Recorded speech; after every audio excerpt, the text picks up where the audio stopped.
দেখা কারণ টাকাটা আনেনি, এখন কি করা যাবে? তাহলে চলে যাই, একটু মাপ দিলাম, বাড়িতে রাখবেন এরকম টাকা ওজন মাপা দেবো।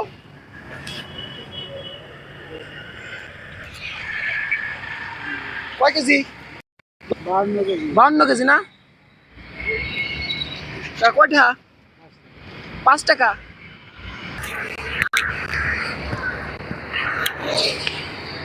কাছে তো টাকা নাই, টাকা আনি নেই, এমনি তো মাপ দিলাম।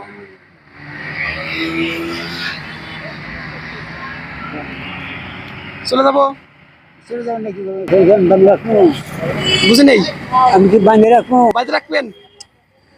আমি তো বান্ধে রাখতাম না, ওদিকে বলেছি আপনি চলে যান। চলে যাবো। কি করবেন? দাদা রাখবেন না? বাবা রে, এটা শোনেন, এটা আমি একটা ব্যবসা করি। আপনি ব্যবসা করেন? এটা আমার। দেখা কারণ টাকাটা আনেনি, এখন কি করা যাবে? তাহলে চলে যাই, চলে যান। দাদা রাখেন না। দায় দাবি আমার কাছে কি, আমি দায় দাবি রাখি না। চলে যান। চলে যাবো না কাকা, তাহলে গেলাম। কাম কিন্তু টাকা আছে আমার কাছে, আপনাদের এমনি আমি দেখলাম, এমনি দেখলাম টাকা আছে। কয় টাকা দেবো বলেন? 5 টাকা, আমি তো বেশি চাই না বাবা, আমার যেটা রেট সেটা আমি চাই। আমার তো মাথা 50 টাকা নেন। না বাবা, কে নেবেন না কেন?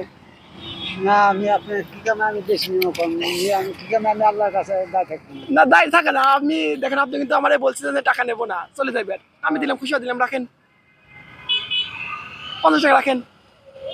সমস্যা রাখলে সমস্যা? এই আমার কাছে লজ্জা দিতে আছেন আপনি। আপনি লজ্জিত?